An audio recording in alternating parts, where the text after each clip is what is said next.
Welcome back with a new episode of fun school. Fun school के एक fresh episode में आप सभी का स्वागत है।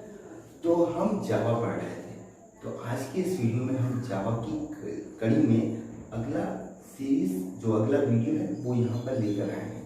और इस वीडियो में हम जानेंगे बिगिनिंग विद जावा, जावा की शुरुआत चलिए हम करते हैं और धीरे धीरे हम एक एक टॉपिक पढ़ेंगे और साथ में प्रैक्टिकल भी करेंगे जहाँ पे हम थ्योरी पार्ट्स कवर कर रहे हैं। चलिए शुरू करते हैं हम बिगिनिंग विद जावा के बारे में। तो जावा की शुरुआत के बारे में हम लोग जान लेते हैं जावा की शुरुआत के बारे में। तो सबसे पहले हम लोग जानते हैं कि जावा है क्या, जावा किस पे वर्क करता है। जावा सिर्फ एक प्रोग्रामिंग लैंग्वेज नहीं है, जावा सिर्फ एक प्रोग्रामिंग लैंग्वेज नहीं है, ये प्रोग्रामिंग लैंग्वेज के साथ साथ एक प्लेटफॉर्म भी है। जावा एक प्रोग्रामिंग लैंग्वेज के साथ साथ एक प्लेटफॉर्म भी है।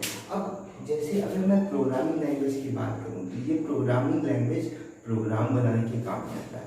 साथ ही अगर प्लेटफॉर्म की बात करें तो प्लेटफॉर्म दो चीज़ का मिश्रण होता है, एक होता है हार्डवेयर, एक होता है सिस्टम सॉफ्टवेयर। यानी कि कुछ ऐसे प्लेटफॉर्म होते हैं जैसे अगर आप नेटवर्किंग ऑपरेटिंग सिस्टम यूज़ करते हैं उसमें आप प्रोसेसर यूज़ करते हैं या फिर आप AMD राइजन का प्रोसेसर यूज़ करते हैं या फिर इंटेल का i9 प्रोसेसर यूज़ करते हैं जिसमें हम नेटवर्किंग के जरिए नेटवर्क सिस्टम बनाने की कोशिश करते हैं। तो नेटवर्क सिस्टम के लिए जो प्लेटफॉर्म की ज़रूरत होती है जिसमें हमें हार्डवेयर और सिस्टम सॉफ्टवेयर दोनों की ज़रूरत होती है, हार्डवेयर और सिस्टम सॉफ्टवेयर दोनों की ज़रूरत होती है, तो वो प्लेटफॉर्म हमें जावा प्रोवाइड करता है, वो प्लेटफॉर्म हमें जावा प्रोवाइड करता है। तो जावा प्रोग्रामिंग साथ में साथ प्लेटफॉर्म हार्डवेयर और सिस्टम सॉफ्टवेयर दोनों का मिश्रण होता है। ठीक है, उसके बाद अब बात करते हैं यहाँ पर बात करते हैं बाइट कोड की। अब बात करते हैं बाइट कोड की। बाइट कोड क्या होता है? देखिए जैसे कि हम सभी जानते हैं कि जो हमारा जो जावा है वो क्या है, वो एक प्लेटफॉर्म इंडिपेंडेंट है। कुछ प्रोग्रामिंग लैंग्वेज ऐसे होते हैं जो प्लेटफॉर्म डिपेंडेंट होते हैं, उन्हें अलग से कंपाइलर इंटरप्रेटर की ज़रूरत होती है ट्रांसलेट करने के लिए। लेकिन जावा यहाँ पर प्लेटफॉर्म इंडिपेंडेंट है क्योंकि इसके पास खुद का इंटरप्रेटर है जिसको हम JVM या फिर हम बोल सकते हैं जावा इंटरप्रेटर कहते हैं, JVM जिसको कहा जाता है, इसके पास खुद का है। तो यहाँ पर हम कह सकते हैं कि यहाँ पर इसके पास खुद का एक बाइट कोड है, इसका एक खुद का बाइट कोड है जो प्लेटफॉर्म इंडिपेंडेंट है। ठीक है, और ये एक स्पेशल फॉर्मेट में होता है जिसे हम बाइट कोड कहते हैं, एक स्पेशल फॉर्मेट जिसे हम बाइट कोड कहते हैं जो कि एक एबिलिटी रखता है हमें प्लेटफॉर्म इंडिपेंडेंट के लिए हमें एक खास एक प्रोवाइड करता है, सिस्टम प्रोवाइड करता है। दूसरा है anatomy of a Java program. Anatomy यानी कि उसके अंदर जावा प्रोग्राम के अंदर क्या क्या चीज़ें हैं, ये सारी चीज़ें हमें सबसे पहले जाननी पड़ेगी। तो एनाटॉमी ऑफ जावा प्रोग्राम, तो मोस्ट कॉमन एप्लीकेशन एंड एप्लेट्स। अब देखिए जो जावा के प्रोग्राम के अंदर की अगर हम बात करें तो उसके अंदर दो चीज़ होता है, एक तो होता है एप्लीकेशन, एक तो होता है एप्लेट। यानी जावा बनाने के लिए हम जावा की मदद से हम दो चीज़ें बना सकते हैं, एप्लीकेशन और साथ में साथ एप्लेट। देखिए जो एप्लीकेशन होता है वो स्टैंड एलोन होता है, यानी आप किसी पेन ड्राइव के थ्रू किसी दूसरे कंप्यूटर में अगर आप डालते हैं और इंस्टॉल करते हैं तो इजीली इंस्टॉल हो जाएगा। एप्लेट क्या होता है? एप्लेट दूसरे सिस्टम में आप यूज़ नहीं कर सकते, इसके यूज़ करने के लिए आपको किसी दूसरे सॉफ्टवेयर की जरूरत होती है, किसी दूसरे प्रोग्राम के अंदर स्टोर कर सकते हैं, जिसकी यूज़ कर सकते हैं। जैसे कि आप वेब ब्राउज़र यूज़ करते हैं, वेब ब्राउज़र के अंदर आप जावा के प्रोग्राम की यूज़ कर सकते हैं, इसे हम कहते हैं एप्लेट। तो एक होता है एप्लीकेशन, एक होता है एप्लेट, दो अलग अलग चीज़ें होती हैं। उसके बाद है जावा की कंपोनेंट। जावा के कुछ कंपोनेंट होते हैं जिसके बारे में हमें जानना चाहिए, जैसे कि कमेंट। जैसे कि अगर हम जावा प्रोग्राम बनाते हैं तो जावा प्रोग्राम में कहीं कहीं पर भी हम कुछ यूज़ करते हैं, कुछ वर्ड्स यूज़ करते हैं जिसके बारे में अगर मान लीजिए कोई बंदा है जो एडिटिंग करना चाहता है उस प्रोग्राम को, और तो नेक्स्ट टाइम अगर हम चाहते हैं उसके बीच में कमेंट लिखना ताकि वो किस काम के लिए हम यूज़ कर रहे हैं, वो जो पर्टिकुलर फंक्शन है उसे हम किस काम के लिए यूज़ कर रहे हैं उसे लिखना चाहते हैं, लेकिन प्रोग्राम उसे रन ना करे, तो इसके लिए हम ये निशान लगाते हैं बैकस्लैश। ये बैकस्लैश है और ये है स्टार निशान जिसको हम एस्ट्रिक्स कहते हैं, साथ में एस्ट्रिक्स और बैकस्लैश यूज़ करते हैं क्लोजिंग के लिए। इसका इस्तेमाल हम तब करते हैं कमेंट के लिए ताकि हम अपने प्रोग्राम में हमें इस तरह से देना ना पड़े। उसके बाद है यहाँ पे क्लास। ठीक है, जो एक प्रोग्राम में एक या एक से ज़्यादा क्लास होते हैं। क्लास के बारे में हमने बता दिया कि दो चीज़ें हमने पढ़ी थी, स्टेट और बिहेवियर। स्टेट हम क्लास को कह सकते हैं यहाँ पर, और जो बिहेवियर होता है वो हमारा मेथड या फंक्शन होता है। तो क्लास के बारे में बात करें तो एक प्रोग्राम में एक या एक से ज़्यादा क्लास होते हैं। क्लास में क्या हो सकते हैं, क्लास के अंदर वेरिएबल और मेथड होते हैं। वेरिएबल और मेथड क्या करते हैं, वेरिएबल क्या होता है, किसी वैल्यू को डिफाइन करने के लिए होता है, मेथड फंक्शन के लिए यूज़ करते हैं, ठीक है। और इसके अंदर जो क्लास होता है वो होता है मेन क्लास। मेन मेथड, इस क्लास की जो शुरुआत होती है वो मेन मेथड से होती है। तो इसका अगला कंपोनेंट यहाँ पर है वो है मेथड मेन। मेन जो फंक्शन होता है, मेन जो फंक्शन होता है, ये इसका एंट्री पॉइंट होता है। यानी कि जावा प्रोग्राम को अगर हमें शुरू करना है तो उसके लिए हमें मेन फंक्शन लगाना ही पड़ेगा। मेन फंक्शन लगाने के लिए आप ऐसे लिखेंगे public static wide main. Public static wide main आप लिखेंगे तभी आपका मेन वाइड मेन रन होगा, ठीक है। उसके बाद कोड स्टेटमेंट। कोड स्टेटमेंट क्या होता है कि मेथड के अंदर जब भी हम क्लास को डिफाइन करते हैं तो अलग अलग स्टेटमेंट के लिए, अलग अलग स्टेटमेंट के लिए हम कोड को हम डिफाइन कर सकते हैं। अलग अलग स्टेटमेंट के हम कोड को डिफाइन कर सकते हैं। जैसे कि एक डिफाइन हम कर रहे हैं system dot out dot println, system dot out dot println. तो system dot out dot println हम यहाँ पर क्या इस्तेमाल कर रहे हैं, हम यहाँ पर अलग फंक्शन यूज़ कर रहे हैं अलग की। तो इसका जो वर्ब होगा वो अलग होगा, तो हम अलग स्टेटमेंट्स को यूज़ कर सकते हैं अपने कुछ स्पेसिफिक काम के लिए।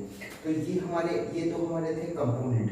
जावा के अंदर क्या क्या कंपोनेंट होते हैं, एक बार और कमेंट होता है, क्लास होता है, मेथड होता है और कोड स्टेटमेंट होता है। कोड स्टेटमेंट को हम क्लास के अंदर डिफाइन करते हैं। उसके बाद बात करते हैं जावा की कुछ फंडामेंटल थिंग्स, जावा की कुछ ऐसी मेन चीज़ जो आपको जाननी चाहिए प्रोग्राम को स्टार्ट करने से पहले। तो जावा की फंडामेंटल क्या है कि जावा जो होता है बना होता है कई सारी चीज़ों से। वो कौन कौन सी चीज़ें होती हैं, कीवर्ड से बना होता है, आइडेंटिफायर से बना होता है, लिटरल से बना होता है, एक्सप्रेशन से बना होता है, स्टेटमेंट से बना हुआ होता है। ये सारी चीज़ों से हमारा जावा प्रोग्राम बना हुआ होता है। तो बेसिकली अब हम लोग वन बाय वन जानते हैं कि ये सब चीज़ें क्या हैं। कीवर्ड के बारे में बात करते हैं। अगर कुछ वर्ड्स होते हैं जावा के प्रोग्राम में जो रिजर्व किए जाते हैं, उन वर्ड का इस्तेमाल करके हम कुछ स्पेसिफिक फंक्शन करते हैं। जैसे डिफॉल्ट हो गया, इफ हो गया, ब्रेक हो गया, शॉर्ट हो गया, एल्स हो गया, लॉन्ग हो गया, और ऐसे तमाम वर्ड्स होते हैं जिनका इस्तेमाल हम किसी स्पेसिफिक काम को करने के लिए किए जाते हैं। ये वर्ड रिजर्व होते हैं, इनको हम एज अ नेम नहीं डिफाइन कर सकते हैं। तो यहाँ पर ये सारे वर्ड्स क्या कहलाते हैं, कीवर्ड्स कहलाते हैं। उसके बाद लिटरल्स होते हैं। लिटरल्स एक ऐसी वैल्यू होती है जिसकी वैल्यू फिक्स होती है। जब भी हम कुछ भी लिखते हैं उसकी वैल्यू फिक्स होती है। जैसे मान लीजिए आप फ्लोटिंग पॉइंट देते हैं तो फ्लोटिंग पॉइंट में डेसिमल वैल्यू लिख सकते हैं आप। अगर आप स्ट्रिंग लिख रहे हैं तो उसमें आप लेटर्स लिख सकते हैं।